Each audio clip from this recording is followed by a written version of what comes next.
Hello guys, gusto nyo bang malaman kung paano mag-hide ng mga ka-chat sa Messenger?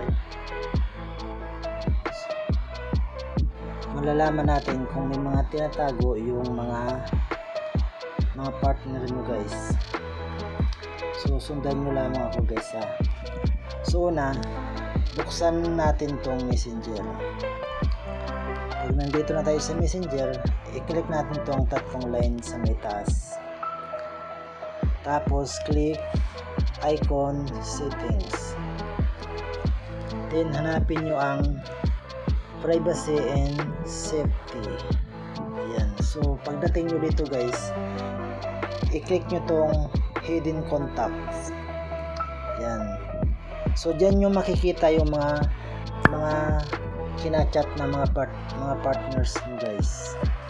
So kung gusto nyo rin itago yung kachat mo, kung ikaw meron kang itinitago dito sa partner mo, yung kachat mo, ganito ang gawin mo, i-click mo lang yung add plus. Yan, pili ka dito ng halimbawa ito, try ko lang siya. Ayan, ganyan siya. Yan makikita nyo guys, series of do won't be notified, unhide din anytime. So i-click nyo itong hide contact kung i-hide mo sila para hindi makita ng mga partners.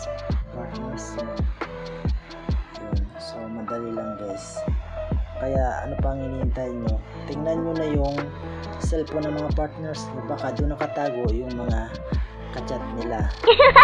So yun lamang guys.